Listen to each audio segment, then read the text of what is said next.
মাননীয় প্রধান উপদেষ্টা প্রফেসর ডক্টর ইউনূসের সামনেই নাহিদ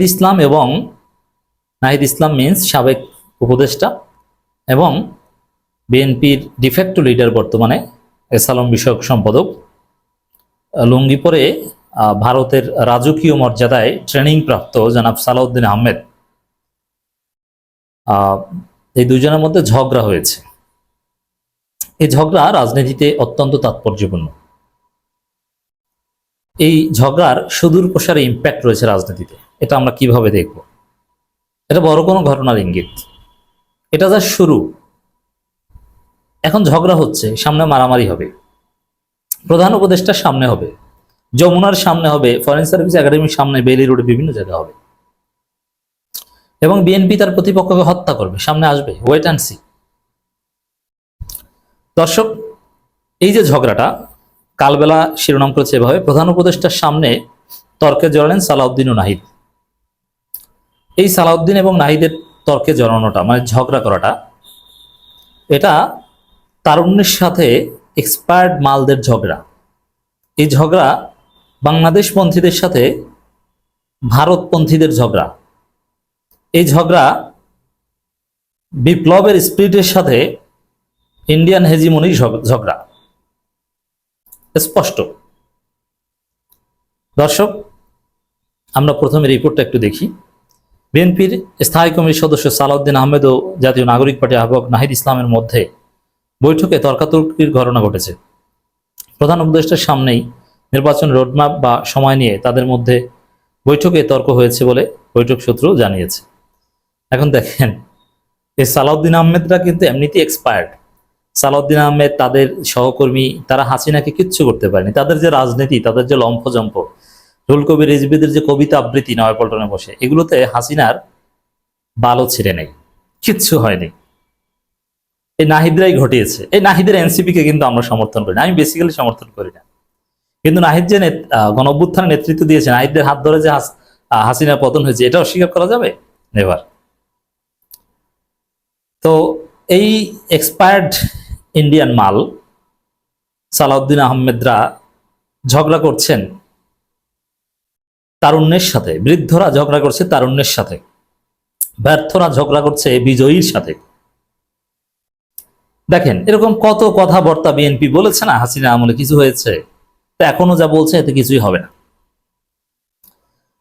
বিএনপির এই সালাউদ্দিনরা যে কোথায় নেমেছে, এরা যে কতটা নিচে নেমেছে, এদের জোর যে কোন জায়গায়, এটা প্রমাণিত হয়েছে এই ঝগড়ার মাধ্যমে। যে নাহিদ বাহিরে টকশোতে বা বিএনপির ইউটিউবাররা, তারা কিন্তু একটা কথা বলে যে কিছুই না, তারা ক্লিয়ার বলে যে এনসিপি কোনো ফ্যাক্টরই না রাজনীতিতে, মূল ফ্যাক্টর ইউনূসও না, মূল ফ্যাক্টর নাকি সেনাবাহিনী এবং বিএনপি, আর জামাত সামান্য, এনসিপি নাথিং। এটা হচ্ছে বিএনপি ন্যারেটিভ। আমরা তো কথা বলি, তাদের সাথে জানি, কিন্তু যাদেরকে বলে কিছু না, তাদের সাথে ঝগড়ায় জড়াতে হয়। এটার মাধ্যমে বিএনপির লেভেল বোঝা যায় যে নাহিদরা কথা বলে, তাতে বিএনপি ভয় পেয়ে এই কথিত ভদ্র নেতা সালাউদ্দিন আহমেদ ঝগড়ায় জড়ায়, তর্কে জড়ায়।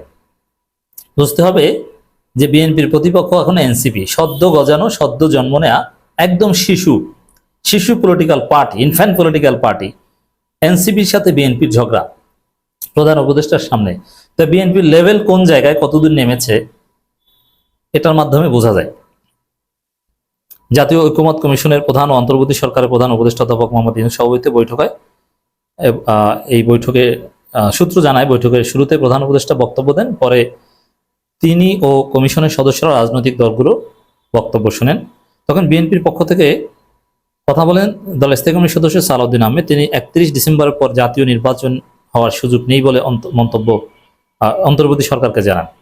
মানে এই যে ঘাটতারামি কথা, নির্বাচন হওয়ার সুযোগ নেই মানে সালাউদ্দিন নিজেই প্রধান উপদেষ্টা, নিজেই প্রেসিডেন্ট, নিজেই সিইসি নাকি? নির্বাচন কখন, কোন সময় হওয়ার সুযোগ আছে না আছে, এটা তো চূড়ান্ত সিদ্ধান্ত সরকারের। মানে এমন ভাবে বেপর মাস্তানের মতো কথা বলছেন সালাউদ্দিন আহমেদ যে অমুক সময়ের পর নির্বাচন হওয়ার সুযোগ নেই। এই ধরনের মাস্তানের বিরুদ্ধে সবাই কেন প্রতিবাদ করলো না? এটা কেমন কথা? এটা বেয়াদবি, এটা তো রাষ্ট্রের প্রতি অসম্মান। বিএনপির আরেক মাস্তান বলে যে তারা নিজেরাই নাকি নির্বাচনের তারিখ ঘোষণা করবে। এর অর্থ হচ্ছে নিজেরাই ফলাফল ঘোষণা করবে। আবার সালাউদ্দিন বলে যে 31 ডিসেম্বরের পর নির্বাচনের কোনো সুযোগ নাই। কেন 31 ডিসেম্বর কোন বাল? 31 ডিসেম্বরের পর সুযোগ নেই, ফাজলামি নাকি এটা? এখন এই যে ঝগড়ার পরিবেশ তৈরি করেছে সালাউদ্দিন আহমেদ, তাহলে দায়ী কে? সালাউদ্দিন আহমেদ। সালাউদ্দিন বলেন বিএনপি নির্বাচন অনুষ্ঠিত করার বিষয়ে 31 ডিসেম্বর একদিন পরেও সময় দিতে রাজি নয়। আচ্ছা, বিএনপির সময় না দেওয়ায় কিছু আসে যায়? এই যে সময় দিতে রাজি নয়, দেখি না 31 ডিসেম্বরের মধ্যে হয় কিনা নির্বাচন, হবে না, কোশ্চিন গেল হবে না, 31 ডিসেম্বর আগে নির্বাচন তারিখ ঘোষণা করলেও হবে না, স্থগিত হবে।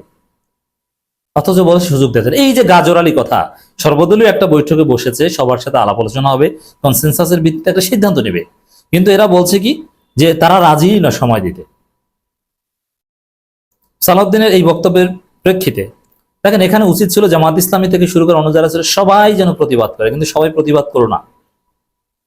একমাত্র নাহিদ এই ইন্ডিয়ার হেজিমনির বিরুদ্ধে, আমি তো প্রথমে বলেছি এই ঝগড়া ইন্ডিয়া ভার্সেস বাংলাদেশ, ইন্ডিয়ান মাল ভার্সেস বাংলাদেশি মাল। জামাত সহ অন্য যারা ছিল, এবি পার্টি, চরমনে, সবার উচিত ছিল প্রতিবাদ করা, যে এই ভাষায় একটা দল কথা বলতে পারে না যে 31 ডিসেম্বর পর কোনো সুযোগই নাই, বিএনপি সময় দিবে না। তারা বলতে পারে যে আমরা রাজি না বা আমরা এটা চাই, কিন্তু তারা সময় দিবে না, কোনো সুযোগ নাই, মানে এই ধরনের অহংকারমূলক কথাবার্তা, এটা তো হাসিনার সুর। সালাউদ্দিনের এই বক্তব্যের প্রেক্ষিতে এনসিপির আহ্বায়ক নাহিদ ইসলাম বলেন, কিছু দল ভারতের কথার সঙ্গে সুর মিলিয়ে ডিসেম্বরে নির্বাচন চায়, তাদের বক্তব্যের সঙ্গে ভারতের বক্তব্যের পার্থক্য নেই, তারা ভারতের সুরই নির্বাচনের কথা বলছে। হ্যাঁ, জনগণ এটাই মনে করে, জনগণ এটাই ধরে নিয়েছে, অলরেডি ব্র্যান্ডিং হয়ে গিয়েছে। যে এমনকি জামাত ইসলামীকে আপনারা দেখেছেন না, অফিসিয়াল স্টেটমেন্ট দিয়েছে যে ডিসেম্বরের মধ্যেই নির্বাচন হতে হবে বা অতি দ্রুত নির্বাচন হতে হবে, দ্রুততম সময়ের মধ্যে নির্বাচন হতে হবে। ভারতের পররাষ্ট্র মন্ত্রণালয়ের মুখপাত্র রণদীপ জয়সওয়ালের এই বক্তব্যের আনুষ্ঠানিক জবাব দিয়েছে বাংলাদেশ জামাত ইসলাম অফিসিয়াল স্টেটমেন্ট দিয়ে। এর মানে এটার বিরোধিতা করছে, সঙ্গে সঙ্গে এ কথায় ক্ষুব্ধ প্রতিক্রিয়া জানা, মানে ঝগড়া শুরু হওয়ার মতো কথাও বললেন প্রথমে সালাউদ্দিন, ভদ্র ভাষায় প্রতিবাদ করলেন নাহিদ, তারপরে ক্ষুব্ধ প্রতিক্রিয়া জানানো হলো সালাউদ্দিন।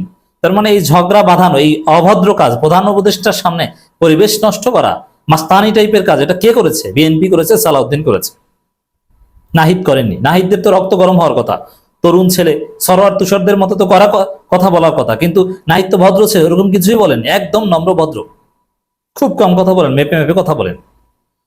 দর্শক, ডিসেম্বরে নির্বাচন চাইলে যদি ভারতের সুরে কথা বলা হয়, মানে সালাউদ্দিন বলছেন, তাহলে যারা নির্বাচন পেছাতে চায় তারা নিশ্চয়ই যুক্তরাষ্ট্র কিংবা চীনের সুরে কথা বলছে। এটা কোনো কথা? যা যুক্তরাষ্ট্র কিংবা চীন একবারও বলেছে যে আমরা নির্বাচন পেছাতে চাই, আমরা ডিসেম্বর নির্বাচন চাই না? কিন্তু ভারত বলেছে ডিসেম্বরে নির্বাচন চাই, কিন্তু যুক্তরাষ্ট্র চীন তো কোথাও বলেনি যে আমরা ডিসেম্বরে। এটা নিয়ে আলাদা আলোচনা করবো যে বিদেশিদেরকে কিভাবে ডেকে আনছে বা বিএনপির ফিলোসফি এখানে কি। তাহলে দর্শক, আপনারা কি বুঝলেন?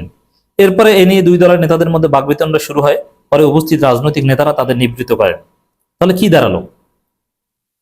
এখানে আমরা স্পষ্ট দেখতে পেলাম যে ঝগড়া শুরু করলো নাহিদ, সালাউদ্দিন, এবং তিনি মেজাজ দেখান, তিনি সবকিছু করেন, এর পরিণতি পরাজয়।